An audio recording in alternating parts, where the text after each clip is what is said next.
which it stands, one nation, under God, indivisible, with liberty and justice for all. All right, please sign in.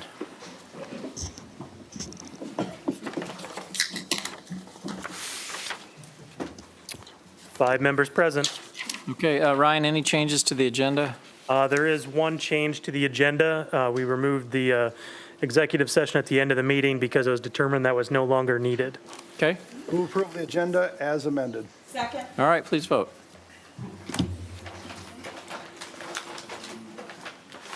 Five yes. All right, item 2 is citizens forum, which is the time for anyone in the audience who would like to address the city council on any item that's not part of public hearings, item 6, new business, item 7, or pending litigation. Okay. Seeing no one, we'll move on to mayor, council manager, and other entity updates. Sally, thank you for joining us. Anxious to hear how Bravo's going in light of all the challenges that we've had. It has been an interesting time. Thank you. I'm going to try to get the. I still get letters thanking us for supporting Bravo. I just got one from an organization in Ames today. Well, hopefully that resonates with you. I think they send them because they mean it. Yeah. Yep. All right. Yep, looks good. All right. Look at that. I'm a technology wizard too. So I have to take the mask off to put my glasses on or else Sure. I can't see the presentation. So That's fine. hopefully that's okay. Thank you all so much for the opportunity to be here tonight and give you a little bit of an update about the status of the cultural sector as we are hopefully approaching the other side of this pandemic. I especially want to thank Matt McKinney, who serves as the West Des Moines representative on the Bravo board. He's been a wonderful addition as we're navigating these tricky times, and we appreciate your service, Matt. Is he better than Jim Sandager? Oh, you don't have to answer that. Don't answer that, that's a trick. Jim could be watching you. I'm looking forward to the presentation. As longtime investors of Bravo, you all, I think, already know and appreciate the value of arts, culture, and heritage to our region.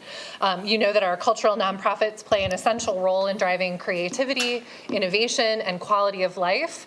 What may be a little bit less familiar, though, is that arts and culture also play a significant economic role in our region. Pre-pandemic, the organizations that Bravo supports were driving $185 million in annual economic impact. And the year this data was collected, Bravo had invested approximately $3.5 million in that sector. So for every single dollar of regional public funds, these organizations were able to generate $53 in additional revenue for our region. That is truly significant ROI and a really important part of the conversation today. Arts and culture are not just nice to have in our region. They certainly are, but they are also essential economic engines and critical to our region's vibrancy and strength.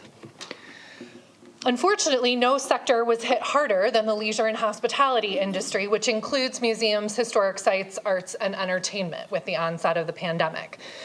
Consistent with these national trends, Greater Des Moines arts, culture, and creative sector, along with the leisure, hospitality, and tourism industry that it propels forward, has been one of the most impacted sectors during the pandemic in terms of revenue and job loss.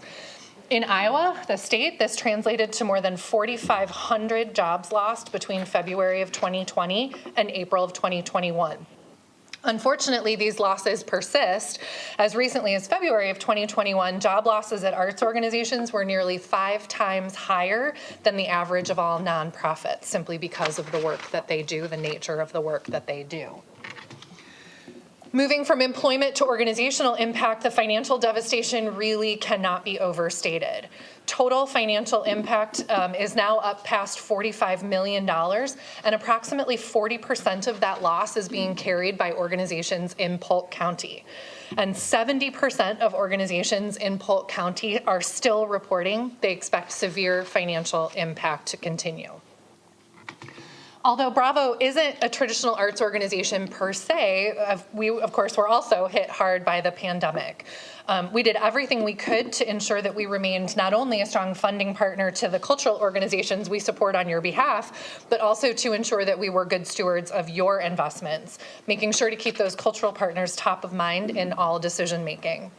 We were able to secure first and second round PPP loans. Both have now been fully forgiven. We froze hiring minutes before extending an offer letter to a fourth person on our team. Our entire staff took partial furloughs, and we did have to execute a reduction in force, leaving us a team of 2 for, I can't even count the months.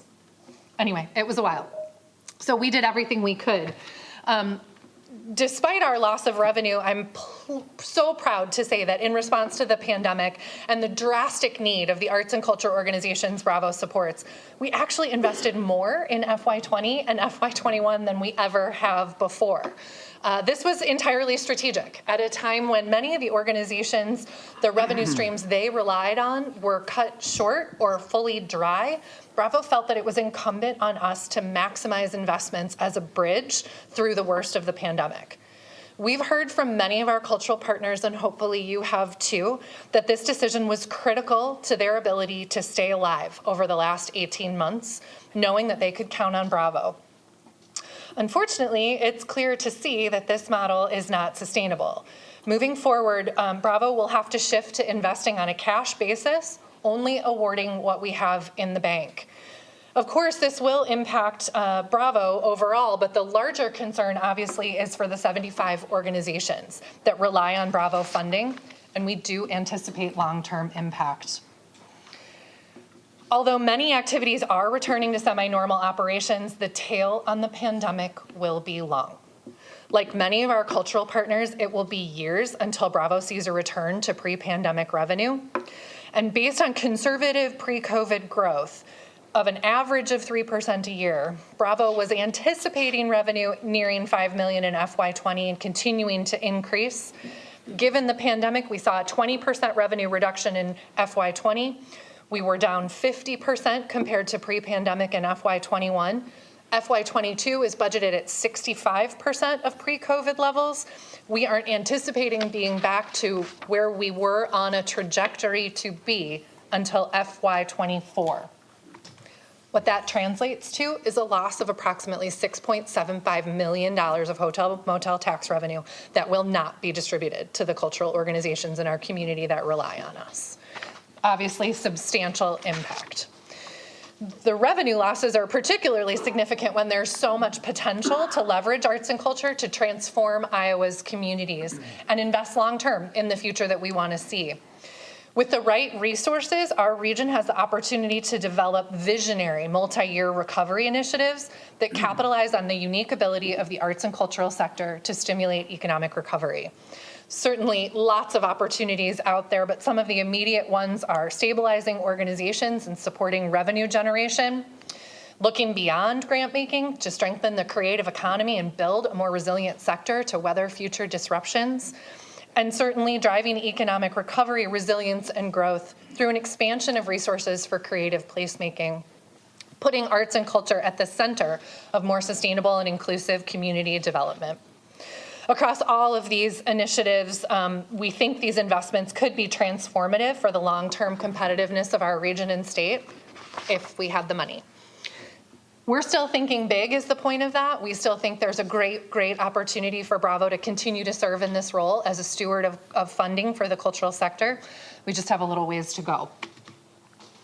There are 1,000 opportunities. I'd love to stand here for 2 days and talk to you about them for investing in arts and culture to advance all of the region's priorities. Mostly, though, it's essential to drive home the fact that arts and culture are not at all separate from achieving the regional objectives. Rather, arts and culture are essential to doing the things that we have all as a community said we wanted to do. We've all seen the headlines. We know that a major outcome of the pandemic is the realization that people can live anywhere. Mid-sized communities like ours are poised for epic growth as a destination of choice, and the major cities are all making a play to retain talent, doing it with monumental investments in arts and culture. If we were able to do the same, it would be a strong selling point to make sure that Des Moines stays tops on everyone's list.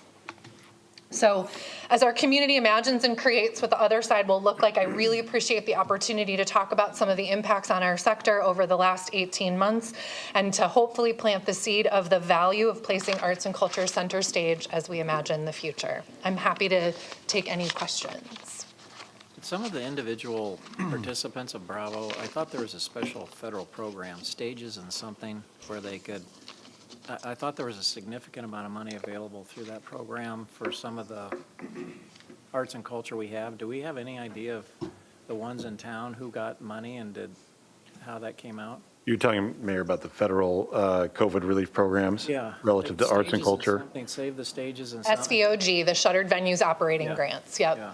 yep. So do we know of all the groups within that Bravo touches, how many of those actually could apply for that and actually got some funding? We know that of the organizations that Bravo supports with operating grants, there are 34 of them. 55% of them were eligible for those grants and received some funding.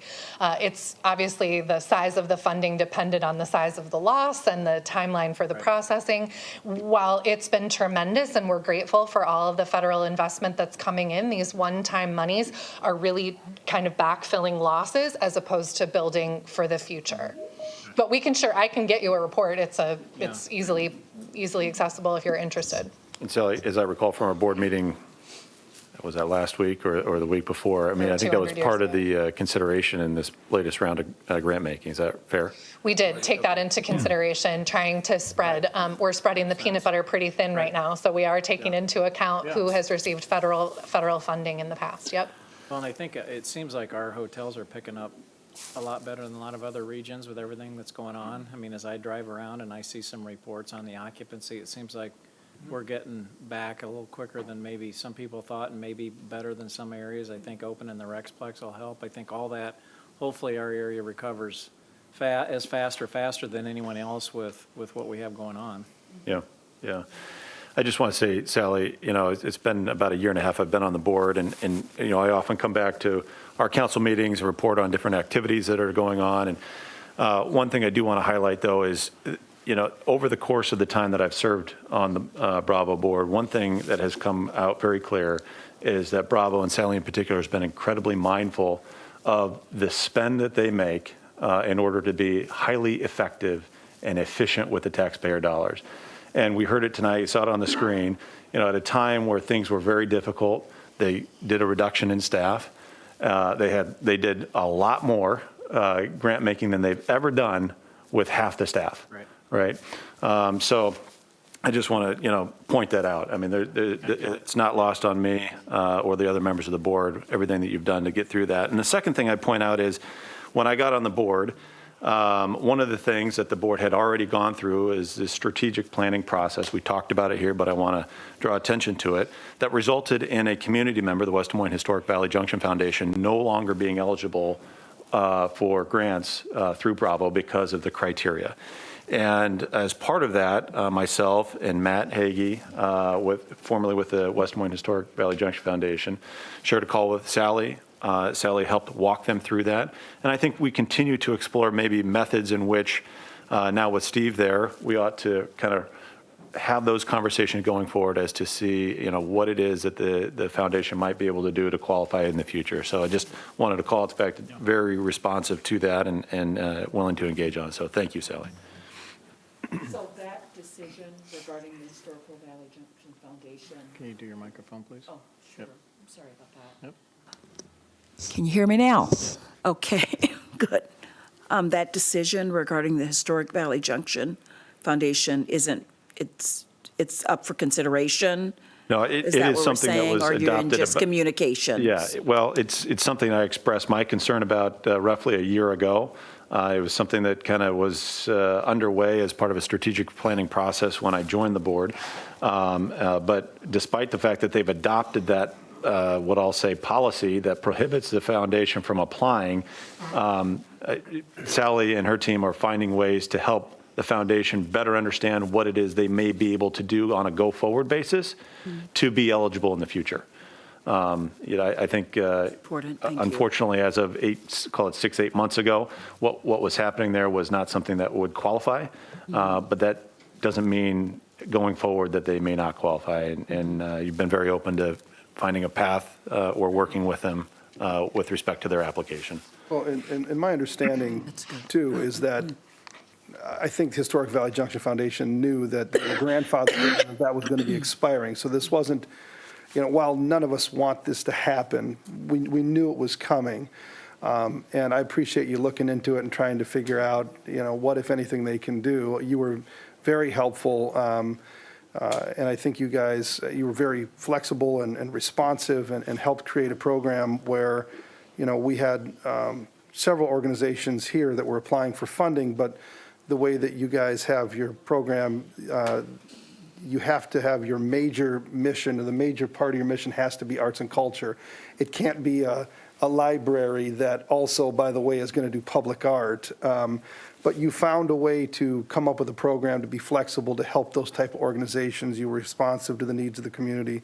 And I can't even tell you how much I appreciated that. And so I know if there's anything that can be done to help out the Historic Valley Junction Foundation, you guys will try to do it. But in all fairness, I do know they were grandfathered in, and we knew this was going to be expiring and knew it was going to be unfortunate. None of us wanted that, but we saw it coming.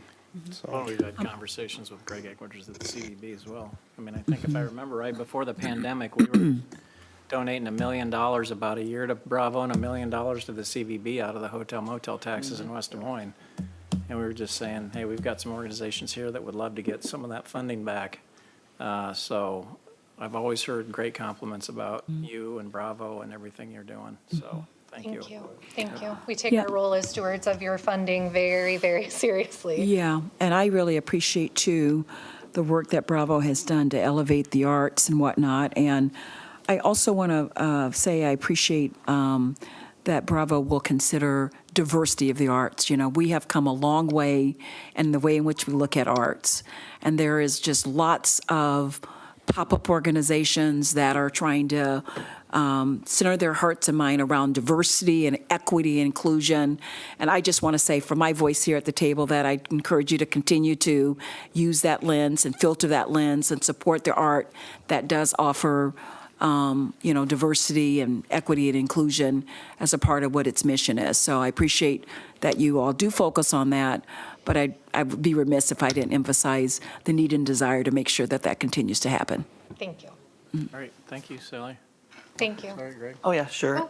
Just really quick question, then a comment. I actually don't know the answer to this question. Do you all work with Greg over at CBB? And because it seems like the opportunities are there, I'm just wondering what kind of that relationship is, because We do. We work pretty closely together. We sort of envision us as two sides of the same coin, right? He's bringing tourists and visitors here that are feeding the pipeline, and we are working really hard, certainly for the tourists, but also really concentrating on the residents and making sure that the people that live here have great cultural assets to access. So we work together. I talk to Greg on a pretty regular basis. One of the challenges is that nobody has a crystal ball. We think hotels are looking up, but there's no way to get those projections. Nobody's figured out exactly how to get that information.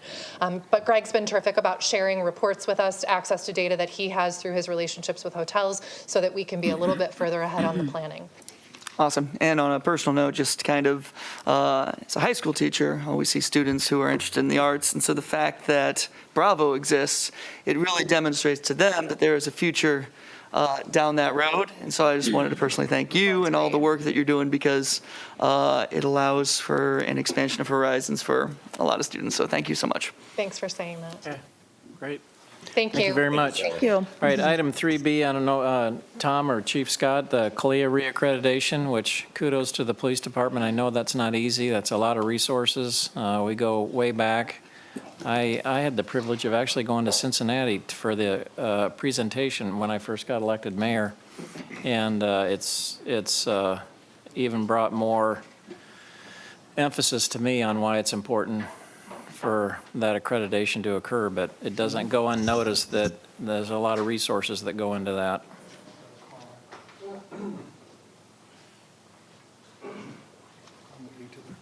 So, Mayor and Council, both the Fire Department and Police Department recently went through our CALEA processes. So we have received our certifications, and tonight we're here Great. to present them to Council Awesome. and then ask for them back so we can hang them on the walls at our departments Yeah. respectfully. Yeah. So, And Chief Lou, congratulations to you too as well.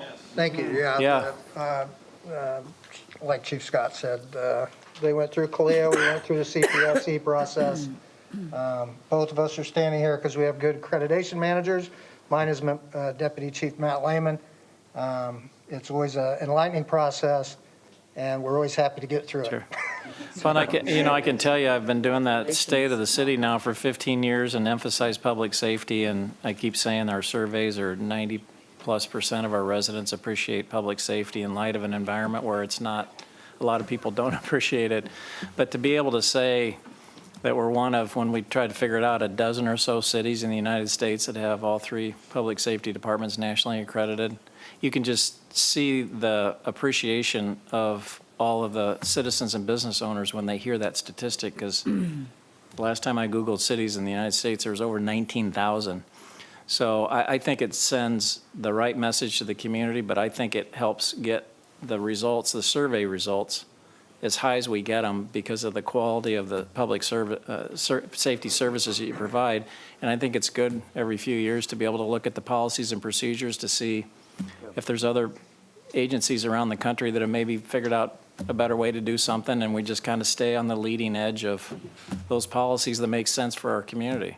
Yep. So we thank you for your commitment. Well, not only is it, great, I know it's an extremely long, drawn-out, involved process that takes a lot of time, a lot of resources, but not only are we knowing, like the mayor said, that we're getting the top-notch services and the best practices, and we're staying on top of that kind of stuff, so the citizens know they're going to have people that are well-trained and the processes are all ironed out and smooth, but it also helps our homeowners with their insurance premiums as well, to keep those low.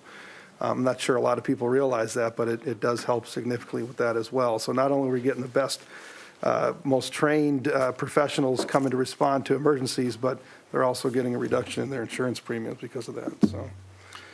So, awesome. I'd just like to also add, as Chair of Public Safety, my congratulations to both of you as well. And I think this is right, Chief. I remember, did I participate in the interview process during the accreditation? I was very nervous. It was a very serious process, but I really stood in front of this panel to share my thoughts about public safety and the way in which the culture of making sure that we are doing community policing and whatnot. So it was an honor to be one of the interviewees for the certification. I was nervous but proud, and I want to say congratulations to both of you for your significant accomplishment. It means a lot. Yeah, can I get one last picture with you guys? You bet. Yes, come on down. Remind me, is it every 3 years? 4? Yeah, I'll have.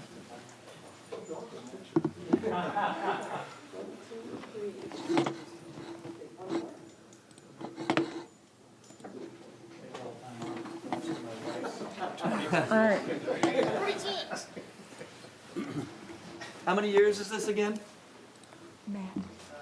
Fired since 2006. Oh, okay. Yeah, we're 22 years in running. Yeah. All right. One of the first agencies in Iowa to do it, and in lieu of a lot of things that happened this last year or last couple of years, you see a lot of departments now are getting their CLIA, so. Is it? Put in the same spot. Yeah, when I went to, when I went to Cincinnati, I don't know what it was, 7 or 8, I think they said 20% of the police agencies in the nation were CLIA accredited, only 20% at the time. Yeah. All right, thank you again. Big deal. All right, council reports, Matt? Yep, thank you, Mayor. Got a few items I'll walk through. The first was we had a MAC meeting last week, sometime in our last, since our last council meeting, and general discussion about different COVID protocols. I think Polk County gave that, but the bulk of the time was focused on the Metro Waste Authority Murph Material Recovery Facility that's opening up here. From the description that Mr. McCoy gave, it sounds like kind of one of the best in the country. Some of the equipment that's going in there has been put into maybe one other facility elsewhere in the whole country. So one of the things that they did emphasize is they have a kind of an education room on site there where they can host board meetings, committee meetings. You can get a sense. If anybody hasn't been to a Murph before, I've been to a couple. And I'll tell you, it's pretty fascinating to see how those facilities operate and take something out of your recycle bin, and they basically, it's like unscrambling an egg, right? And trying to put paper over here and glass over here, and then they break it down from brown glass to green glass to clear glass and cardboard and newspaper, et cetera. So really unique, and they made it clear that community organizations are more than welcome to take tours, educational opportunities, host board meetings and other meetings there.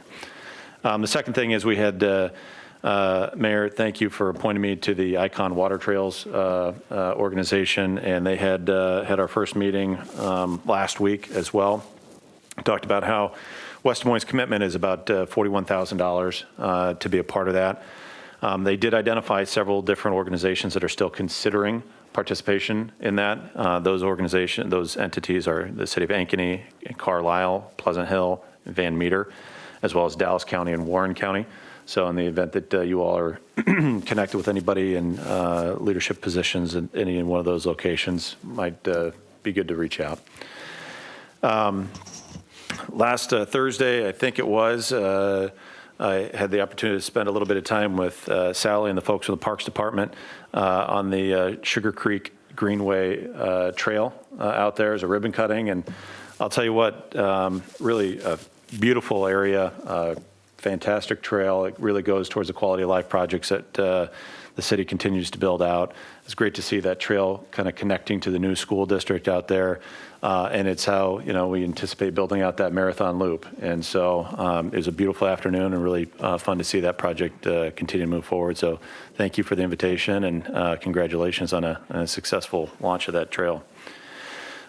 We also had a public services meeting last week, and I'll tell you, we had a long discussion, Kevin and the folks on there, about stormwater management in Commerce Park. I think, it's going to be something that we'll continue to hear about at the council level, at our committee, but I do believe at some point in time, we'll likely see that come to the full council for consideration as to whether we have kind of a quick fix or whether we need to invest in a longer term solution. And so anyway, not an easy item, but certainly going to be one that will have a price tag to it. And then today, Councilwoman Hartman and I had another long meeting, a development planning meeting, but despite its length, I thought it was very productive. The first item we talked about was a project in Valley Junction that we had heard about previously relative to 111 Fifth Street and the building there. And so that was a good conversation. Nobody spoke in opposition to it there. Had a good recap from Clyde and Renee, who was on the committee. And I did have the opportunity to speak with Ralph Haskins this afternoon about that, and I look forward to speaking with some others. But that project moved forward this morning based upon everything that's happened to date. And then I just add, we did have a really interesting conversation about solar capacity. And there's, I guess, some folks in the city that are interested in adding additional, what I say is capacity or generation ability on their rooftops. And right now we have a threshold where if you hit a certain amount, I'll call it 50. I don't know if it's kilowatt hours or multi-hours or whatever it is, but it's 50, okay? And so if you hit 50, then you can't put any more solar panels on your roof because it violates our ordinance. And so we talked about the importance of allowing residents to use the investment that they have and the rooftop that they have, and whether they sell back to the grid or whether they generate enough for their own house or not. Is the city really in a position to dictate whether or not somebody should be limited to 250 when they generate? So I think that's an ordinance we're going to see coming forward, because we have a lot of folks interested in that, and just a ton of development activity. I don't know how many residential units, and Lynn, I'd defer to you, but I want to say it was probably 1,000+ residential units in terms of condos, apartments, single family, detached garage, all these things. There was a ton of activity that we recapped. It was really great to see it. So anyway, that's my report, Mayor. Kevin? Nothing this time, Your Honor. All right, Russ? Nothing at this time, Your Honor. Greg? Yeah, sure. We just had a community compliance subcommittee meeting, and there are several properties that are under review. Just wanted to thank the team, Joe Corey back there, and the rest of his team are doing great work. And obviously, there's a lot going on, a lot to manage in the city, but they're doing a great job. So we just discussed several properties that are still under review. We had a city school committee meeting. Tom Haddon, myself, and Dr. Lisa Ramey. We had a discussion, and some good news is enrollment in both the West Des Moines Community School District as well as Waukee School District is up. And so that just means people do want to come to school in our community, and that's fantastic. Norwalk, by the way, is also up, and I know we have a small portion of the Norwalk Community School District. So it's always nice to meet with the school district to see if there's anything that we can work together on, and those conversations are always ongoing. And just another thank you for, if you didn't hear what Chief Scott and Chief Lou said, for over 15 years and over 20 years for this CALIA accreditation, reaccreditation. So just to have that for 15 years, 20 years plus, it's really, really quite impressive. So gentlemen, thank you and your entire team for helping to keep our city incredibly safe. So another thank you to you all. Greg, quick question. Is enrollment up, as in up compared to last year when we had the pandemic and the lockdown, or is it, It's have up we stopped compared the to- declining enrollment? It's up to compared what it would have been with no pandemic, as in Southwoods is just bursting just with students, just freshmen everywhere. There's almost 800 out there, I believe. Yes, it's pretty nuts. I mean, it's a good problem to have per se, but we, of course, as a city are willing to work with the schools to make sure that everybody can have success. Yep. So, thank you, Russ. Thank you. All right, Renee? Thank you, Mayor. I'll be brief, but I also have had a busy couple of weeks since our last meeting. I attended the West Des Moines Chamber meeting. I won't go over all the plethora of things that the West Des Moines Chamber has going, but you know, Catherine, there is events after events that are coming up. So they are hosting a school board forum for folks that are running for school board. So I think it's virtual. It's a great opportunity for you to plug in to get to know the candidates there. And tonight, their memberships are up. So even in light of a COVID and coming off of COVID, their memberships are still up. So it's a growing enterprise. Did have Public Safety Committee meeting, nothing that we really voted on there. There was a lot of discussions on how collaborative are we to be with other municipalities. I think we are probably as collaborative as we can be, but always evaluating that discussion. Human Rights Commission met. I want to thank Audrey for also being at that meeting. She's going to be a wonderful addition to the Human Rights Commission, and it's going to really dovetail well to the work that she's doing inside of the city. They did want to spend some time talking about an overarching welcoming statement. I've urged them to probably consider looking at what we currently already have and statements that the individual departments already have. So I do think we got to lay some groundwork and some homework before embracing in that kind of effort. But it is a wonderful, wonderful committee of committed individuals that really want to make sure that West Des Moines is the welcoming city that we are proud to say that we serve. And then as it relates to the planning and development services, I think Councilman McKinney covered that well. But I do want to share that I have asked for a workshop on the solar ordinance. I think we need to understand it more. I think technology has changed over 5 years. There are more and more folks that really want to look into that. So I've asked them to put together a workshop at some other time to talk about everything as it relates to solar and what are the possibilities. So I'm really pleased that that will be happening. I also made a request at Public Safety that I would like some active shooter training. I've never gone through that. I've been a city council member for 4 years. I've never participated. Would like to do that just to be comfortable. And I know we can't predict every situation, but training does help. So I've asked for us to go through at the appropriate time active shooter training. So look more for that to come in the future. Thank you, Mr. Mayor. Yep, Tom? Yeah, a couple of things. On October 5th, we had a major fire in the city of West Des Moines. It was at the Valley West End. You probably saw it on the news and read about it. And that was when you talked about CLIA, that's a good example of how our professional public safety forces work really well. It's a 3-alarm fire. I think 25 rescues on ladders, which is a large number. From the time that it was first dispatched through Westcom, through the police department coordinating with the efforts, fire department, EMS, they all worked great together. And I just wanted to give them kudos because there's lives saved. Nobody lost their life that night. I think in many other communities that you couldn't say that. So we could say that here because of the level of our professionalism and the support that this council gives in the budgetary matters for them. So wanted to remind you how well they did on that situation. On the end of September, the directors of West Des Moines, those in the back wall there, and myself and the city attorney and others, we met in the city and had a kind of a planning session, review, if you will, retreat, and it was very good. We concentrated on, we looked at our 2036 plan, did a SWOT analysis of our individual departments and of the city, and also focused on our workforce, the city's workforce and development, and sustainability is two of our things. So we'll bring you a summary back for that, but it's also in preparation for this year's budget, so we can give you a really good product this year. And so that was very positive. And one more thing on the WRA, to give you an update. I sat with, I represented Altoona at the time, and Jody Smith represented West Des Moines when it formed, and now it's 20 years later almost.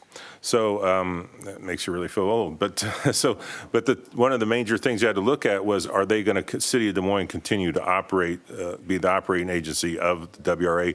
And it doesn't mean they aren't, but I think there's going to be just a review of those types of questions because, see, that's a big deal and very important. They're doing great work. So just to let you know, because it is a very important agency for the metropolitan area. So that's my report. Thank you. All right, thank you. Item 4, the consent agenda. We will pull item 4L and include as a part of that, because I know Matt will need to abstain, the October 18th letter from MediaCom, which we have on the dais tonight. So are there any other items other than 4L that any council member wants to pull? 4F, please. F? For conflict of interest, Okay. Des Moines University. Okay, Assuming nobody else has anything to pull, I'd just move the remainder. all right, please vote.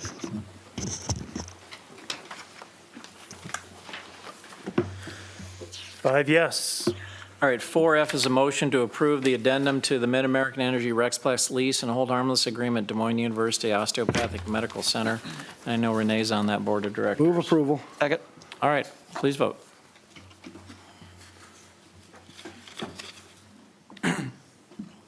Four yes, one abstention due to potential conflict of interest. 4L is a resolution to accept the Work Digital Enterprise 2021 single-family drop conduit installation. So move. Second. All right, please vote.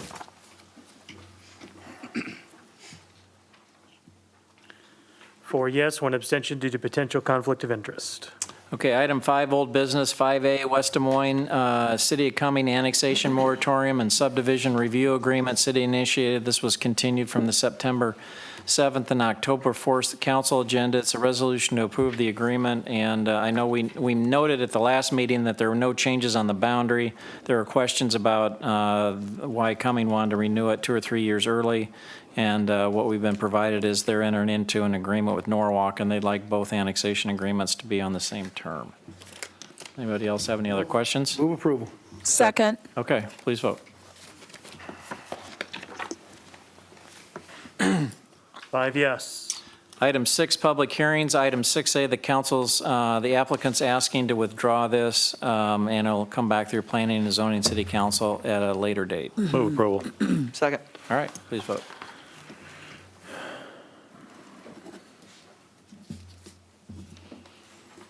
5 yes. 6B, this is the time and place for a public hearing to consider Village at Sugar Creek, northeast corner of South 88th Street and Boonville Road, amend comprehensive plan land use map to designate medium-density residential, neighborhood, commercial, and open space, repeal the Midwest Technology Business Park Plan Unit development, and establish the Village at Sugar Creek PUD regulating development of attached townhomes and apartments, commercial area and open space initiated by DB Boonville LLC. Ryan, would you please read the date the notice was published? October 1st, 2021, in the Des Moines Register. Have you received any written comments? The Plan and Zoning Commission, by a vote of 6 yes, 1 was absent, adopted a resolution recommending approval of the comp plan amendment and PUD ordinance. All right, now would be the time for anyone in the audience who is will start physically present in the council chambers that wants to address the council on item 6B. Okay, seeing no one, is there anyone on the phone that would like to address the council on item 6B? Okay, hearing no one, I'll declare the public hearing closed. We have 2 items which we have to take separately. The first is a resolution to approve the comprehensive plan amendment, and really these land use changes are being driven by Des Moines University's new campus. Move approval of the resolution. Second. Questions or comments? All right, please vote.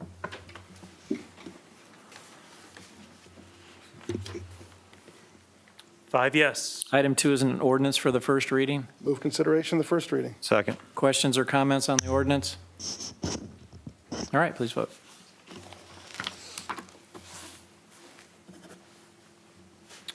Five yes, an ordinance amending the official zoning map in the city code of the city of West Des Moines, Iowa, 2019 by amending Title 9 zoning, Chapter 9, Plan Unit Development District pertaining to PUD district regulations and guidelines. Move approval of the first reading. Second. All right, please vote.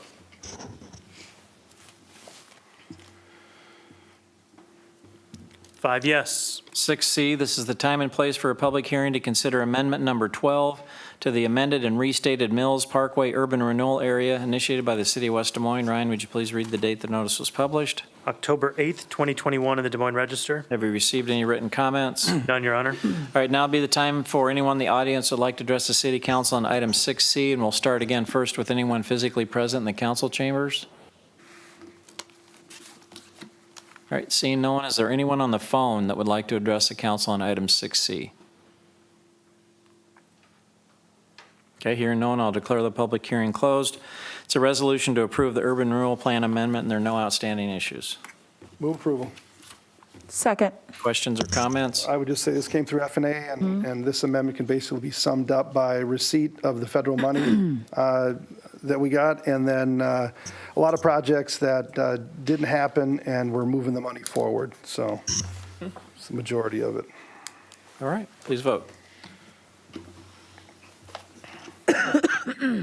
Five yes. 6D, this is the time and place for a public hearing to consider the 2020-2021 fiscal year Community Development Block Grant Program Consolidated Annual Performance Evaluation Report initiated by the city of West Des Moines. Ryan, would you please read the date the notice was published? October 8th, 2021, in the Des Moines Register. Have you received any written comments? None, Your Honor.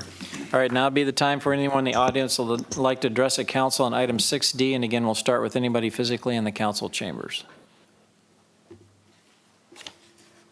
All right, seeing no one, is there anyone on the phone that would like to address the council on item 6D?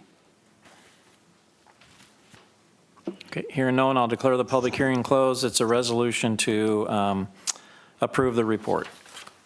Move approval. Second. Questions or comments? I would just say, as part of this report, we provided $231,000 for the rental rehabilitation program. To this point, we have not had any takers on that program. So we are continuing to monitor that and to determine whether or not we need to change courses a little bit. So thought it'd be more popular than it was, and so far, no takers. So we will keep monitoring the situation. How is that being advertised? This is Christine Gordon, housing planner. I can answer that. And actually, the caper that's in front of you is reporting on last year's activity related to community development block grant dollars. So the rental rehab program is not a part of this report to HUD. Sorry, that's my fault. I thought I saw it in That's this okay. year's. Not a problem. So it talks about the public service with homeless prevention. We put $231,000 into that to assist with COVID relief. It wasn't COVID dollars specifically, and that money went very quickly. So, but back to rental rehab, we did several things. We put an advertisement into the West Des Moines Magazine for a public meeting that I held, and I had 6 landlords attend that with questions. We also put something in the newsletter that Lucinda sends out monthly. Again, I've gotten emails and questions about it, and then when I opened it up for applications in August, I received 0 applications. So it's still available, it's still open, but I've gotten no actual applications from landlords. Was there any follow-up with those landlords that contacted you as to finding out why they didn't apply? I have not done that yet, but that is on my list to do, absolutely. And also to send a direct email to people that own property, have rental certificates in the area that we think will be most valuable, and see if I can get some applications that way as well. Okay, good, thank you. Sorry I screwed us up. I saw the 231,000 and didn't read carefully enough, because that's the same amount we put towards this program. So I apologize, Christine, and yes, we did talk about that in F&A, and Christine was going to reach out, and we will see. Hopefully we get takers on that, so. All right, please vote on 6D.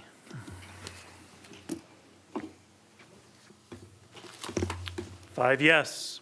6E, this is the time and place for a public hearing to consider the 2021-22 fiscal year operating and capital budget amendment number 1, initiated by the City of West Des Moines. Ryan, would you please read the date the notice was published? October 1st, 2021 in the Des Moines Register. Have you received any written comments? None, Your Honor. All right, now be the time for anyone in the audience that would like to address the City Council on item 6E, and again, we'll start with anybody physically present in the council chambers. All right, seeing no one, is there anyone on the phone that would like to address the council on item 6E? Okay, hearing no one, I'll declare the public hearing closed. It's a resolution to approve budget amendment number 1 that came through Finance and Administration Council Committee. Move approval. Second. Questions or comments? All right, please vote. Five yes. 6F, this is the time and place for a public hearing to consider Grand Avenue West Segment 3 sewer extension initiated by the City of West Des Moines. Ryan, would you please read the date the notice was published? October 8th, 2021 in the Des Moines Register. Have you received any written comments? None, Your Honor. All right, now be the time for anyone in the audience that would like to address the City Council on item 6F. And again, we'll start with anybody physically in the council chambers first. All right, seeing no one, is there anyone on the phone that would like to address the council on item 6F? Okay, hearing no one, I'll declare the public hearing closed. It's a resolution to approve acquisition of agricultural property, and this came through the Public Services Council Subcommittee as well. Move approval. Second. Questions or comments? All right, please vote. Five yes. 6G, this is the time and place for a public hearing to consider South Service Area Segments 4 and 10 sewers, initiated by the City of West Des Moines. Ryan, would you please read the date the notice was published? October 8th, 2021 in the Des Moines Register. Have you received any written comments? None, Your Honor. All right, now would be the time for anyone in the audience that would like to address the City Council on item 6G. And again, we'll start with anybody physically present in the council chambers. All right, seeing no one, is there anyone on the phone that would like to address the council on item 6G? All right, hearing no one, I'll declare the public hearing closed. This also is a resolution to approve the acquisition of agricultural property. Move approval. Second. Questions or comments? All right, please vote. Five yes. Item 6H, this is the time and place for a public hearing to consider Railroad Park restrooms, initiated by the City of West Des Moines. Ryan, would you please read the date the notice was published? October 8th, 2021 in the Des Moines Register. Have you received any written comments? None, Your Honor. All right, now would be the time for anyone in the audience that would like to address the City Council on item 6H. And again, we'll start with anyone physically present in the council chambers. All right, seeing no one, is there anyone on the phone that would like to address the council on item 6H? All right, hearing no one, I'll declare the public hearing closed. We have a resolution to approve the plans and specifications, a motion to receive and file a report of bids, and a motion to defer the award of the contract to the November 4th City Council agenda. The bids came in really high, and we need some time to analyze them. Move approval. Second. Any other questions or comments? I just say this is unfortunate. I hope we can figure something out, because the reason that we moved it through this committee that we've got in place is that we didn't want to lose this construction season or next, I guess, so that we could get these bathrooms up and going. So hopefully we can figure out what's going on, and hopefully it's not supply chain issues. And all that, and we can get this thing going next season, so. I will say that it's a good chance that we may come back and say, we need to go on because rebidding it may get us no better prices. Right. But, I mean, we are going to evaluate it, so. That's fine. Okay. So I do have a question on this. I'm a little, so we've got plans and specifications, and we apparently like the plans and specifications, but we did a bid and it didn't come back at an amount that was A, within our budget, and B, well over our budget. So I'm trying to understand why, if we're not going to approve the contract, why are we accepting the plans and specifications? I mean, it's not that I don't have a problem doing that. It just seems a little, we're approving something where we're not giving the contract because the contract's too high. Could we potentially go back and look at the plans and specification so that the contract comes down? It feels a little disjointed to approve the plans and specs and say, well, actually, we don't know about the contract. So I'm just trying to understand the logic behind that. I think it's just a matter that we want to review what has been bid because we do like the plans and specifications, and we'd rather build this building. So that's kind of where we're at. And this happens once in a while that we do have to just take a step back and say, is there something we can do for value engineering, relook at this? Or does it make sense to push ahead and award the contract at the next meeting? I don't know, Sally, you want to add anything? And I think it's, we're not providing a shabby bathroom here, but at the same time, it's a pretty standard facility. So I can't imagine that, redoing the plans and specifications that it would achieve any savings. But I hear your point. I mean, it makes sense. If we can revise it to get a lower bid, maybe we need to do that. But if that's what they come back with, we could always amend Bathrooms it are later. expensive to build for whatever reason. Plumbing and electric. Yeah, it's just challenging. So I just don't want to guarantee the council and come back and feel like if we got the bid that it could be higher, it's. The hard thing for me on this is as the liaison to Parks and Rec is that, this is something that's needed, but it's not something that people were jumping up and down about. It's something that, through Councilman Trevilian, we've heard over the last, I don't know how many years, quite a few, that this is really needed because the porta potties that we have down there and the lack of bathrooms, it's kind of difficult. This would be just kind of nice to have this there. But it is, was going to be $300,000, $400,000 that then can't go to another Parks and Rec capital project. But now to see it even go higher than that is kind of troublesome. So hoping we can come up with something, like you said, to value engineer it or something, but I guess we'll see what you bring back. But I think to Matt's point, though, if we make changes to the plans and specs, don't we have to rebid it? Yeah. So I think when it comes back in 2 weeks, we can just reject the whole thing and say we're going to issue new plans and specs based on the analysis. We need to make some changes to it, and we're going to rebid the whole thing. Otherwise, this is as good as it's going to get, and if we want this project, we need to award it and move forward. Okay, so we're not locking ourselves in by approving the plans and specs and then coming back 2 weeks saying, well, we already approved, fine. I think that helps us approve it if we want to, but if we redesign it, we'll rebid the whole thing. All right, I'm still learning. Thanks, Mayor. Yeah. I mean, how much change would there be? I mean, I don't know how many toilets there are in this particular facility, but I can't imagine if we remove 2 toilets, hey, I don't think it's going to change it that much. So I don't know what it'll bring, but we'll come to that, yeah. Yeah. We'll have to get into that kind of detail. Sure. See what they come back with. Yep. Okay, please vote on 6H 1, 2, and 3. That's the granite countertops are gone. The granite countertops are out, okay. We have to put in the quarter machine in there, Classic. like over in Europe. Absolutely. Yeah.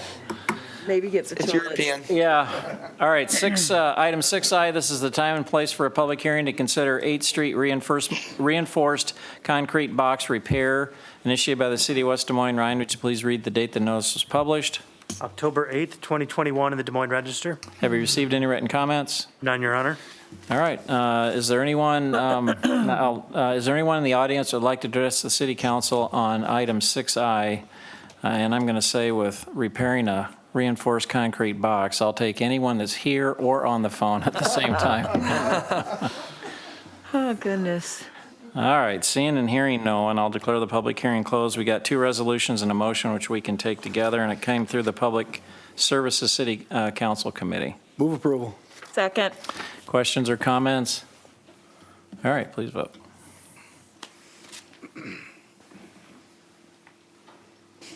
5 yes. 6J, this is the time and place for a public hearing to consider the 2021 sewer cleaning and televising program initiated by the City of West Des Moines. Ryan, would you please read the date the notice was published? October 8th, 2021 in the Des Moines Register. Have you received any written comments? None, Your Honor. All right, now be the time for anyone in the audience who would like to address the City Council on item 6J. And again, I'll start with anyone physically present in the council chambers. All right, seeing no one, is there anyone on the phone that would like to address the council on item 6J? All right, hearing no one, I'll declare the public hearing closed. We have two resolutions and a motion which we can take together, and this also came through the Public Services Council Subcommittee. Move approval. Second. Questions or comments? All right, please vote. 5 yes. Item 7, new business, 7A, Hy-Vee Fast and Fresh, 300 Grand Avenue, approval of a preliminary plat to create one lot for commercial development and approve of a phase site plan to allow paving and private utilities related to the construction of a convenience store with gas pumps, Hy-Vee Inc. It's a resolution to approve the preliminary plat and a phase site plan. Move approval. Second. Questions or comments? All right, please vote. This will be a great addition to that area of West Des Moines. I'm sure Fairway's not real excited about it, but it's going to be another nice option for that area of West Des Moines. Casey's Very much item. so. 5 yes. Very much. 7B, 4125 Westtown Parkway Urban Renewal Area, terminate the urban renewal area and repeal Ordinance 1990, city initiated. We have to take these items separately. So first is a resolution to approve to terminate the urban renewal area, and it's reached its maximum lifespan, and there's no debt to be certified. Move for approval. The resolution. Questions or comments on the resolution? All right, please vote. 5 yes. 7B2 is the ordinance for the first reading. Move for consideration of the first reading. Second. Questions or comments on the ordinance? All right, please vote.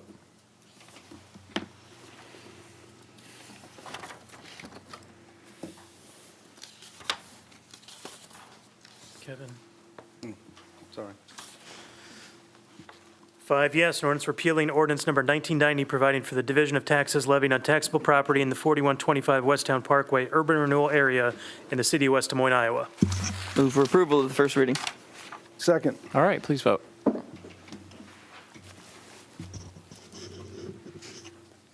5 yes. Item 7C is Historic West Des Moines Housing Programs, city initiated. It's a resolution to approve the creation of the Historic West Des Moines Pilot Housing Program. I know this came through Finance and Administration Council Committee on two separate committee meetings with a recommendation, but I also know we have some folks here in the audience that may want to speak. So if you'd come up and share your name and your address with us.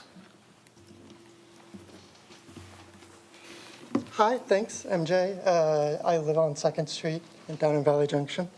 I've actually lived there since 1989 when my parents bought the house, so I've seen Valley Junction change quite a lot. Can you give us your address, Jay? Oh, sorry. And, it's and your last name? MJ Hogue, 413 2nd Street. Okay, thank you.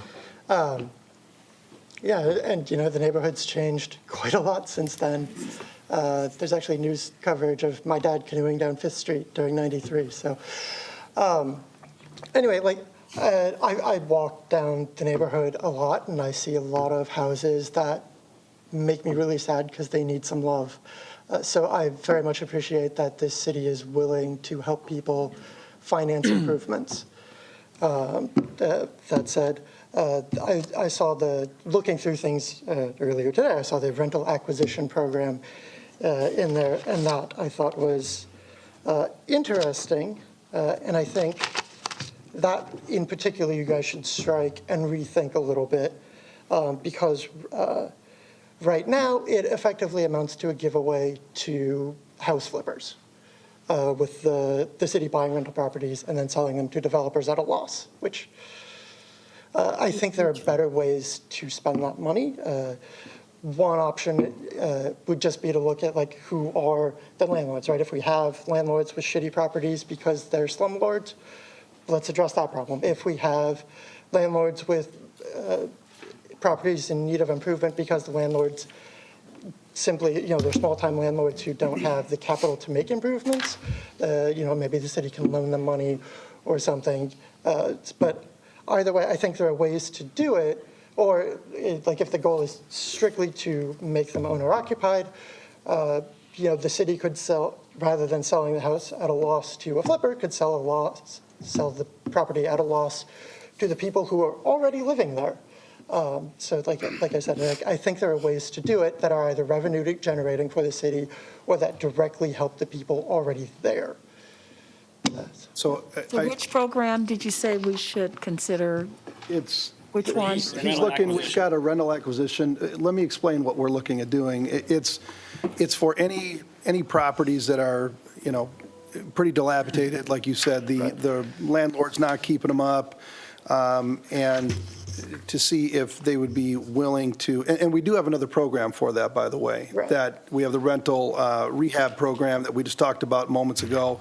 Christine's going to reach out to landlords and see if they want to participate in the program. So they could take advantage of that. But if not, and they want to sell, what we're looking at doing is, number one, we're selling only to nonprofit builders. So it's not a for-profit organization. And we would sell it to them. We'd buy it, sell it to them, and then they'd make improvements, and then they would sell it to a lower moderate income family to increase home ownership down in Valley Junction. Sure. So that's what we're looking at doing. But we have both the programs to kind of attack it on both fronts. And, we had this program before. We didn't have any takers. We're looking at doing it again. But again, trying to increase home ownership and trying to do what we can to improve properties and help low and moderate income have a place to live. So Sure. But like I said, I think you could do that in a way that helps the people already living in the house rather than. Okay. I appreciate it. Thanks, Jay. Appreciate his thoughts. Anyone else want to share comments with the city council on item 7C? Okay. Like I said, this came through Finance and Administration Council Committee with unanimous recommendation. Yep. I would move approval. I will second. Questions or comments? Yeah, I have a question and a comment.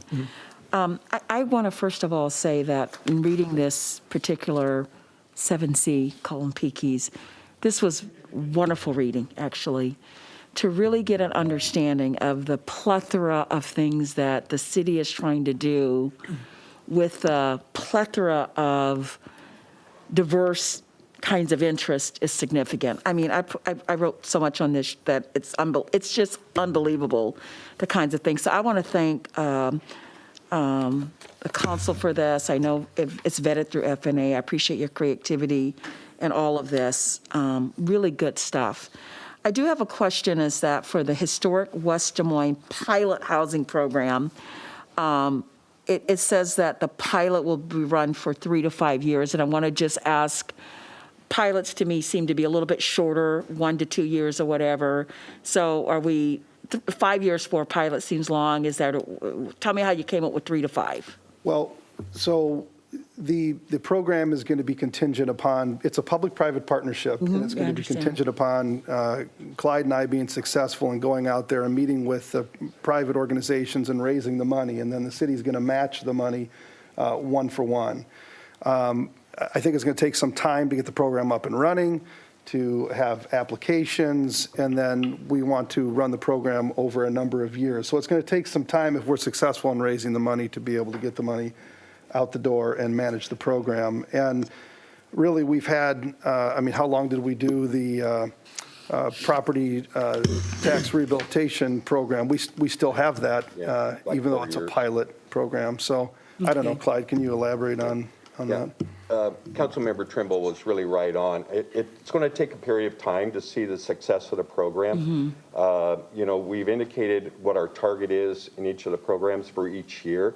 I think it's going to take probably 3 to 5 years to gauge how successful it was, particularly some of the programs where, like, we're going to buy the rental rehabs and turn them over. Yeah. you know, just going through the process of getting into the hands of a nonprofit to redevelop it, then by the time they make all the improvements to the property and sell it, you're probably a year to year and a half out right there. So to be able to gauge the full extent of how well the programs are doing, it's probably a 3 to 5 year time window. Okay. Well, I'm just asking, getting clarification, so I appreciate that. Because I'd like to see it ventured out to other parts of the city, but I understand we need to see how the first round goes. So that's the transparency of my question, so I want to make that clear. The other question I had was, have we approached Polk County for their appetite on helping fund this already, or is that a premature? We're right now in the process of establishing meetings. We finally were Okay. able to get a time frame set up with Supervisors? the Supervisor Connolly to Okay. discuss it with her. And then we've already targeted like about 4 or 5 of what I'll call the major lenders. And we've got meetings set up with them. Okay. At the end of October, end of October, 1st of November is when the time frame we're looking at to try to get in to meet with them. Okay, great. Okay. And I know how challenging that is because they're busy too, so I appreciate the effort. And then finally, is that I know that, and maybe Christine can help with this, how are we going to market this? I remember one time, and I think it was Councilman Trevilian saying we have all these programs, hardly people don't know about them and whatnot. So how and what strategic steps are we going to take? Because it's 15 per fiscal year, that we market this to make sure that people are aware. Yeah. Because I think that's really critical. Each of the programs really are going to have their own very specific marketing approach. For the rehab program, I see us doing a targeted marketing to property owners within the boundaries of our historic West Des Moines plan area. The other programs, in terms of, say, the rental acquisition, that'll be where we're going to reach out to the rental owners and, you know, see if they have an interest in potentially selling the property. And then once we do acquire property, we've already had discussions with several nonprofits that are very active in the housing rehab sector here in the metro. And they're very, very interested in this. And then we would work through them to reach out to potential or prospective home purchasers. And then on the down payment assistance, one of the things that we want to do is we're modeling these programs very closely to what IFA is using. So we want to partner with IFA to have them, when they have applicants come forward that are looking at a home purchase in this area, to make them have IFA make the prospective purchaser aware of the programs we have. Also, all the programs we're going to try to do extensive media in terms of whether it's social media, whether it's through like Business Record, the Des Moines Register, really any channels that we might have available to us. Okay, all right, well, good. I'm glad to hear that we're going to really get creative and really go out there and really market this so that everyone has an opportunity to know that this is a program that they might qualify for. Sure. Great job, thank you. I got a question on the rental acquisition, so don't run away, Clyde. I thought a few years ago, we looked at doing this, and we were told we weren't able to do it. So what changed there? The reason we ran into a problem is we were using block grant funds to try to do the program. And the federal government said that there were environmental concerns because of aircraft noise as well as traffic noise, which that's why if we're using federal funds, there's certain things that we have to do to get approval and from an environmental perspective to use their money. If we're using our own money as well as donated money, we don't have those restrictions. Okay, then also it says that the properties will then be sold to a developer, then parentheses, nonprofit for the first year of the program. What about year 2, 3, 4, 5? I think what we were going to do is and the direction we had gotten actually from FNA on that was to take a look at how well things are working that first year and then we'll make a determination whether or not, first off, the nonprofits have the capability to take on more houses. And then if they don't, then that's when we would take a look potentially at the private sector. But the direction was, after the first year, we'll come back to F&A saying, here's how things are going. Do you want to open it up, or do you just want to continue to keep it in the private sector?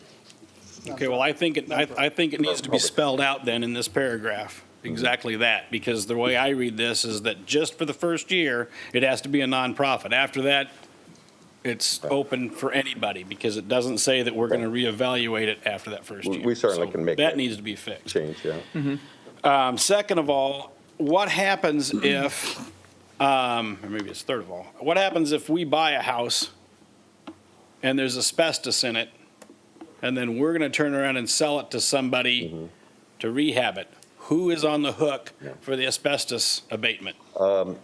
I believe that's something that we're going to have to look more into. There's also the issue of lead and things like that we have to deal with.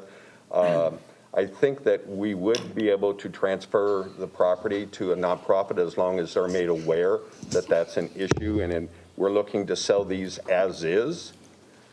So, but we'll need to have further investigation. But we would be aware ahead of time because of inspections and whatnot. So before we even purchased it, we would absolutely be aware of that. Yeah. So it wouldn't be a surprise for us.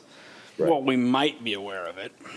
I guess I'm just a little bit leery that I don't want to get, approve this program and then find out that,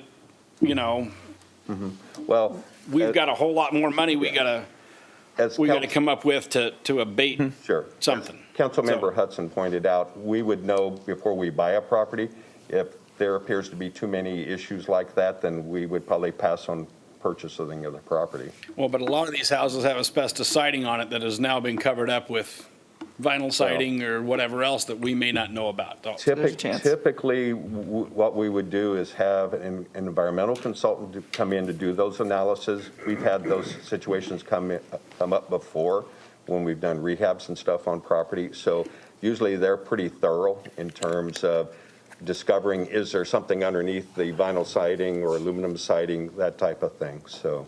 Okay, but at what cost does that come at? Typically, Because that's going to be added to the purchase price that we only get 75% back. Environmental review like that's usually less than $1,000. Okay. Well, I guess I'd be more comfortable in getting some of these questions answered before we move forward with this. That's just my personal.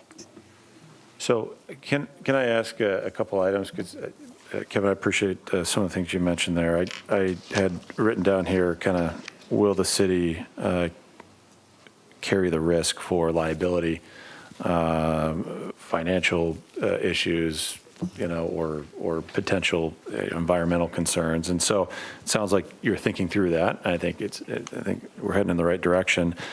I also have a question, though. How about, I understand the purpose is to transition single family, and we're going to focus on, Polk County Assessor's website ratings. Is there, first of all, how do those decisions get made? I mean, how big of a universe is there in this area of homes? I mean, we're talking 10 per year. Who's going to be making those decisions? Okay. First off, we will identify properties that are listed by the county assessor as substandard or poor. Yep. And then we'll try to go into that list and contact property owners. When we started out initially looking at using federal funds, we had identified several property owners, had discussions with them, and they had shown interest in potentially selling the property, okay? And then we would gradually work up the ladder. Now, in terms of the rental situation, I don't have the exact number. Yeah. However, I can tell you there are certain portions, particularly south of Vine, where you'll have, say, 14 houses, 7 on each side or 16 and 8 on each side, where of the 16, 12 of them are rentals. So we have some areas of pretty high concentration of rental properties. Yeah. So that has been an issue that we've heard many times about how many rentals there are and trying to do things to introduce more home ownership in the area. So I don't think we'll have a problem identifying the rentals. Yeah. It's more of, will there be willing property owners to sell? And on that point, Clyde, well, let me first off by say, these programs, I applaud the efforts to identify these different opportunities to help address needs in our community. So I don't want that to be lost. And these are just things that I think the details of which will probably be fleshed out over time, but I just want to convey some of the things that are on my mind, and that is the liability question, right? The second is, how will those decisions get made? And again, I don't know that we need to have the answers right now, but certainly I assume we will have kind of a protocol. Because some people may, you might, when this program gets launched, I don't know what the reception will be, but you might have a dozen homes down there, and you're going to say, why didn't I get picked? I wanted this place here is in need, and I wanted to sell, but you didn't come approach me. And how did you make so? Or it might be the other way. Maybe nobody will want to sell, and then I want to make sure we're not going to be going down the eminent domain route. Yeah. Like I had mentioned in terms of looking at how the assessor's office classifies property, we will send out a letter basically to everybody that has poor substandard rental property. And then it'd be on a first come, first served basis in terms of by somebody contacting saying, yes, I'm interested. And then we'd start the process with that particular property owner. Okay. All right. Just the last thing, I don't know that it can be addressed this evening, but it's something that I've mentioned a couple times, at least sitting here. And we've got a lot of, I think, programs down there, the intent of which is really good, right? Really good efforts to improve different situations in and around the area. But I'm also a bit concerned, and I know the state has put in place some protections for different programs to ensure that people don't bundle these different programs together and end up financing something 80% or 90% with taxpayer dollars. And so, again, I don't know that this is addressed in, this evening, but one thing I want to try to consider is if somebody were bundling or applying for the upper story housing program, the Metro Home Improvement Program, the property tax rebate program, and then they come in and they do one of these three new programs, and then all of us I know the state Economic Development Authority has kind of a 35% threshold. No more than 35% of your project costs can be borne by the state. I'd like to see the city, I think we have great programs. I just don't want somebody to try to take advantage of it and use up all of those dollars on one particular project. So I have concerns on specifically relative to the rental acquisition program. I have faith and understanding that this is a first step and that there will be more guidelines and protections put in place. And so that's where I'm at. In terms of your comments about the upper story housing program and some of the other programs, right now there is no funding in any of those programs, so it'd be staff's intent to rework some of those to address some of the issues you brought up and other people have brought up. These programs basically, though, are standalone, really kind of separate from those programs. So Well, it seems like to Matt's point, you could put on the application, have you applied for any other programs in West Des Moines? Have you been granted any other money? I mean, we could flush it out just on their application. True. Sure. I've got one more question. Okay. Clyde, you're talking about that you're going to go by the assessor's website for anything that's listed as either poor or below normal condition. We've got rental inspectors, correct? I'm sorry, what? We've got rental inspectors with the city. Correct. So yes. I guess I'd be a little bit shocked if we've got properties out there that are in this below normal condition. We do. How do they keep a rental certificate? That I cannot address that. Christine's I trying. can give you the exact numbers. Okay. I have them pulled and I have a spreadsheet. So in the area, there's 206 total rentals. Of those, 5 are listed as poor, 16 are listed as below normal. And then you go up from there. 99 are normal, 67 are above normal, 17 very good, 2 excellent. Okay. Well, and the point is, So we have- and I don't have an answer to your question as to how they have a rental certificate if they're listed as below normal or in poor condition, those 5 that are poor condition. I think if they hit the health and safety, then they're okay on the rental part of it. So they don't actually look at the condition of the house overall. It's just, they have ground fault interrupters, railings are at proper height, that sort of thing. So I think there's two different things you're kind of looking at. So they're not looking to see if the windows are secure and not falling out and making sure that there's not 16 buckets sitting around catching rainwater. And I mean, Well, that's a little extreme, but I think, the condition of a house can still be rentable, but it's not in great shape. The siding might need painting and different things. So I think it's kind of two things that you're looking at. Okay. All right, other questions? Yeah, I think when Councilman Tremble and I and the rest of the staff on F&A were kind of toying this out a little bit and hearing the very creative solutions that Clyde, Christine, and the entire team made. So thank you for that. When we were kind of toying them out, I think there's always a balance to be made. How many people, how many homes are going to be a part of this? And so all of those limitations, I think, were deliberately created to really ensure this is a pilot program for the first year. Because when we talk about it has to be a current rental, the eventual result has to be an owner-occupied situation, which is a great goal to kind of head toward. I think I'm supportive of this and moving on with this because, well, Councilman McKinney, you're talking about like bundling, double dipping, the liability and the process of how these are chosen. That hasn't been fleshed out yet, but I'm looking forward to seeing how it is fleshed out. And I have confidence in your department to be able to do that, Clyde. So thank you for that. But when I think about all these things together, thinking about this, sorry, I was on the wrong one, on the rental acquisition program. I think it's a really creative first step to give us an opportunity, but it is fundamentally limited because we have all of these different stipulations. So whether it is, so I think Christine had said 5 very poor and 16 poor. I can't remember the exact word she used, but if we're talking about a total of 21 homes that are going to be potentially eligible in this zone. It's not that many. And how many are going to bang down the door to apply for this? I don't know. But I'm really, really curious to see because if we can even improve a couple of homes and get folks who may be on the lower socioeconomic side of things into an owner-occupied home, I think that's a great goal to have for affordable housing. So I think it's a creative solution and it's always nice to take a first step.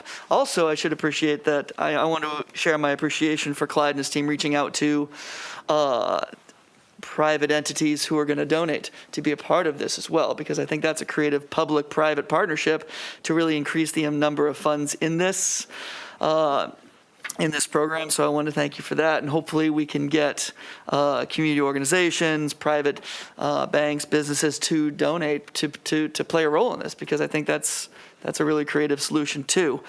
So ultimately, I'm supportive, I'm thankful, and the fact that for year one, it's nonprofit. I think that's the one that we really kind of talked about, Russ.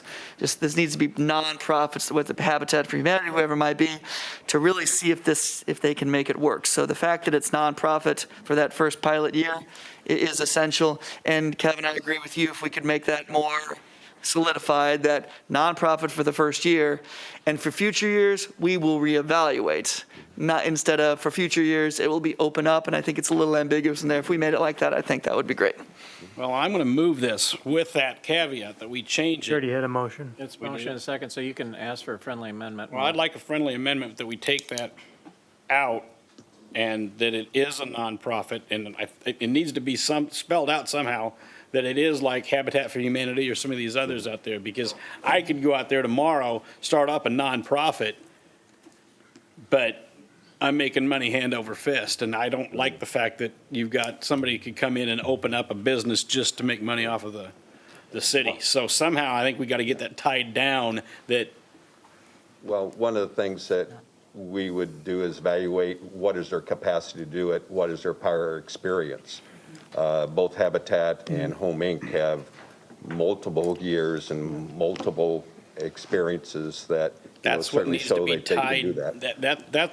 that's the wording that needs to be in this. Okay. Because what this says is that for the first year, it is a Habitat scenario. After that, it's whoever wants to do it. Yeah. And that's what I don't like, Well, the because intent- to his Spelling point, out it hedges, does open it habitat, up. right? That's not. As an example of That wasn't the habitat. intent, but I can't remember who moved it and who seconded it, but if it were me, if I moved it, I'm willing to, withdraw my motion and make a friendly amendment to clarify what our intent was, which was that it goes out to nonprofit, and if you even want to specify the nonprofits that can. Why don't you just say qualified should qualified specify nonprofit for Yeah, year one? And I qualified think nonprofit. Kevin's point is, after year one, bring it back and decide, and then the council can decide, do we want to keep it limited to qualified not-for-profits, or do we want to open it up? And that was the intent. I would rather, and see, that's the thing. I know we go in, well, here was the intent, but, oh, this is what it ends up being. I would rather not have to bring it back for review. If they think it's not working, then bring it back to us and we can make a change to it then. I couldn't If you care. think you're not getting enough couldn't care nonprofits less. like that. Couldn't care less. You tell us how you want it to write it, and we'll approve it. I think that's the better way to do it. I think we Okay. just put in qualified nonprofit, and then, to Kevin's Come back point, in in year two, if we need to change it, you can come back and You can come suggest. back and That say- seems fine, yeah. But We started that. Qualified nonprofit, I don't want to limit it to just who we know, because we're there may not be gonna Yeah, somebody else. exactly, because there's somebody out there that we may not know about. Yeah. So who moved? I don't want to who moved? name people, but I moved. Trimble, you Okay, moved so it, I take Hudson back my seconded. motion. You'll take back your Yep. second. Retracted. Okay, and we're going to move it again with that friendly amendment about the qualified nonprofit and everything that Kevin said. And the And the other stuff. the first year. it's not the first year. The It's first a year, qualified and then- nonprofit. If after the first year, Right. you think it needs to Yeah. come back to us, then you bring it back for us to Which is fine. reconsider it, Yes. rather than having the other way around. That's fine. So it's That's always a fine. The nonprofit. default is Second. it's always nonprofit unless you bring it back to us. Yes. Okay, so I move it. Second. I just want to say a couple things. Number one, to say I'm excited about this program is the understatement of the decade. This program was inspired by two things, these programs, inspired by a couple things. One of them, Renee Johanning-Meyer, conversations that we had about this, and the other was me walking around down in Valley Junction, seeing the beauty down there and the programs that we've already done down there. I know we've got some people that have been critical about that, but we are really making a difference down there. And Valley Junction is unbelievable. And it can be 10 times better, and it's going to be 10 times better. It is going to be phenomenal when we're done with these programs. The homes down there are beautiful. They just need a little bit of TLC. I think that some people need assistance to be able to get that done. And I think that this is going to be phenomenal when it's done. I think those homes are going to be so amazing, and everybody's going to want to move down to Valley Junction that's already not down there. Yep. So I am extremely excited about this. I want to thank Clyde and Christine and their team for working with Councilman Hudson and I to kind of tweak this and mold it, and want to thank Councilman Hudson for all of his contributions and talking through this and getting it into the form that it's in now. Want to thank all of you guys for the unbelievable discussion tonight. I mean, I don't know when we got on this item, but this is, boy, we've been talking about it for a while, and that's what I hoped happened, that we would get your feedback and input. It's a pilot. These are pilots. So there's going to be some tweaks and some changes that might need to be made as we're learning and going through the process. Councilman McKinney, to your point, and Trevelyan about the liability, I mean, we haven't, this isn't our first rodeo. We've dealt with Habitat for Humanity and others, but that's important. We need to look into that. And the double dipping, nobody wants that. But I just think these programs, I just pray to God that Clyde and I can raise money from the private sector, because it's all contingent upon that. And we've got the meeting set up, and anybody else that wants to go with us, more than welcome to go. But I'm excited, so. I'd just like to add, too, that I do appreciate, when we sit on this council, that's what folks want us to do, is to be creative and come up with programs that solve problems. And I do appreciate you referencing, that your conversation with Renee Johannes, there's been tons of people talking about trying to uplift it here. The Long family, just had a meeting with them. For years and years, they're looking to try to make sure that this area and homes are taken care of, that their neighborhoods aren't going down. So This is an effort for tons of other folks that live in this area that care about homes and care about what homes look like. So I want to acknowledge that there's so many other people sitting in this room tonight as well that care about this issue and has voiced this issue for long times to come. So I want to thank F&A, and I want to thank Clyde, I want to thank Christine, I want to thank that we've had a healthy discussion about it. This is what makes things better. But let's not get in our way, and let's continue to innovate and come up with creative solutions to solve problems that our citizens come up with. We may not get it right perfectly the first year, but let's keep dreaming big and being bold and doing creative things. So I want to thank everyone. I also appreciate all the questions and comments that came up. That's what we're elected to do. But this is solving a problem, not just for one group, but for lots of folks that have longstanding history in this district that cares like anyone else. And I just need to get that out there. Mayor, I apologize. I know. But, listen, I have the items that we talked about. And they're great. But I do not want it lost on those that are here, those that are listening online, those that may listen down the road. It is creative. And these, Mayor, you've said time and time again that it's the folks that are, the elected folks that are closest to the people that are affecting the daily lives more than anybody. And the creativity, Russ and Greg, that I understand that you guys were involved with at F&A and putting this together, and Clyde, your team's work. And I mean, hey, listen, these are questions. My questions are not meant to derail a thing. It's just, this is part of the process. But It's a process. these are exactly the sorts of programs we need to be exploring, the opportunities to try to improve our community. I just want to say thank you for bringing these things forward. And I'd say, last thing, I'd say I'm really proud of this council. I mean, we're doing a lot of out-of-the-box things when it comes to economic development that I don't see any other community doing. It's cutting edge and it's making a difference. So I appreciate everybody's willingness to go there, to get creative, to get out of the box and try to solve problems. So I'm proud of this group. All right, please vote on 7C. And thank you, Clyde, and thank you, Christine. Appreciate it. 5 yes. All right, item 7D, amendment to City Code Title 6, Motor Vehicles and Traffic, Chapter 9, Traffic Schedules, Section 5, No Parking Zones, Delavan Drive, Grand Avenue to terminus of Delavan Drive, South Side, and 56th Street, EP True Parkway to 85 feet south of Highland Court on the east side. City initiated, it's an ordinance for the first reading, and it came through the Public Services Council Committee. Move approval. Second. Questions or comments? All right, please vote.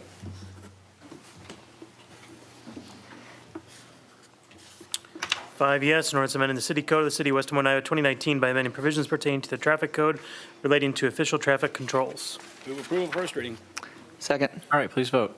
And this is something that the school district especially appreciates, so it's good to work with them on things like this. Good deal. Sorry.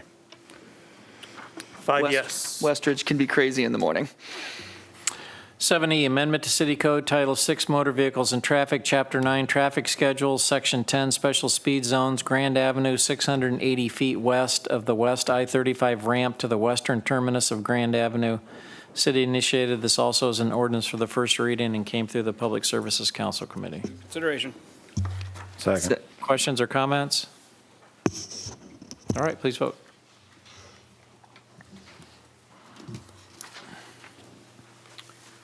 Five yes, an ordinance amending the city code of the city of West Des Moines, Iowa, 2019 by amending provisions pertaining to the traffic code relating to official traffic controls. Move approval of the first reading.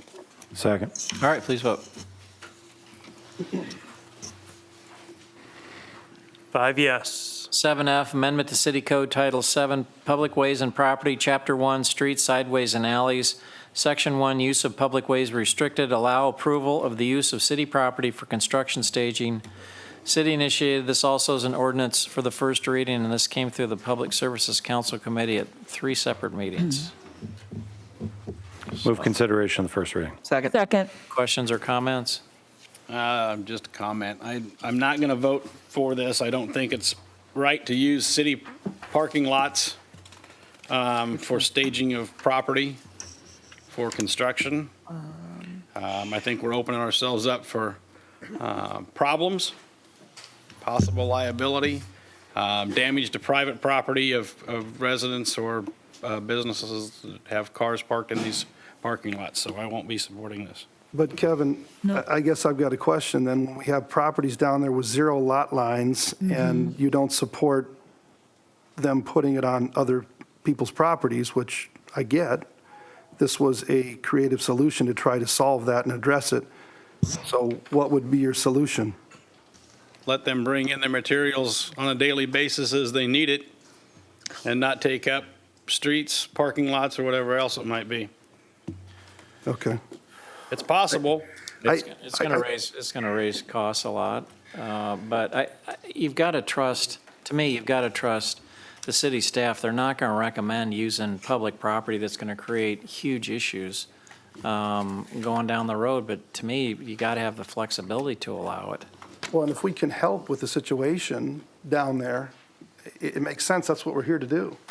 And so this addresses a problem. It's a solution to the problem and gets it off of private property owners' properties. And If there's big issues, the council can still deal with it. I mean, Yeah. now it's in the city's hands, and so I've got to assume, based on the active work of the council committees, if something's controversial, the committee's going to get it, and if they think it's look at the weekend hours and after hours. That comes all through the council. So the council is going to have control over this at the end of the day if there's outcry by our residents or businesses. Right. I'll add that this, I don't know how many times this came up. I think maybe you said maybe three committee Yeah, meetings. it came up quite a bit. And Kevin, you had, Councilman Trevelyan, you had several good points throughout the process. And this is something that we spent a lot of time thinking through. Potential liability, destruction of property. And I think this final version reflects a good balance of trying to, let me back up. We've got a lot of great things happening, not just in Valley Junction, but across the city. And if we're going to encourage redevelopment, particularly in areas where development is hard to begin with, we're providing an opportunity to help move something forward in a less costly way, and we're doing it in a manner under these provisions that help assure protection of city property. And we tried to be mindful of impact on parking. We tried to be mindful of a lot of different ideas, and at the end of the day, after 3 meetings, I think we came to a very reasonable compromise. And so I am supportive of this tonight. We've got a lot of construction going on in the 300 block, and I'll bring your attention to the First National Bank down there. They are not utilizing city property, not the street, not a parking lot. So it can be done. I'm not going to support it, and I knew it'd be a 4-1 vote, and I'm good with that. 12 years, I'm quite used to it, so. All right, please vote on 7F.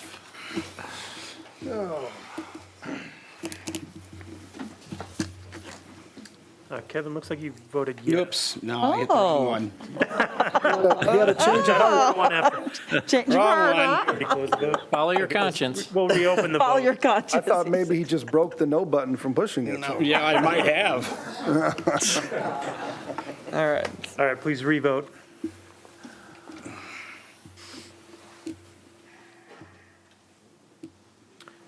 Four yes, one no, an ordinance amending City Code of the City of West Des Moines, Iowa, 2019 by amending Title 7, Public Ways and Property, Chapter 1, Streets, Sidewalks, and Alleys, Section 1, Use of Public Ways Restricted, to allow approval of use of city property for construction staging. Who moved it? Second, I'd was move approval of second or first reading. Who seconded it? Hudson seconded. Second. All right. Okay, couldn't remember. Please vote. My ears are getting worn out. Been a minute.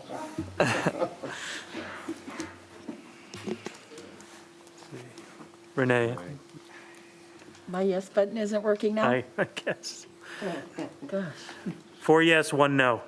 All right, item 8, there are no items to receive, file, and/or refer. Item 9, are there any other matters that any council member wants to raise tonight? I'd like to talk about housing in Valley Junction. Okay. Yeah. All right, we're adjourned.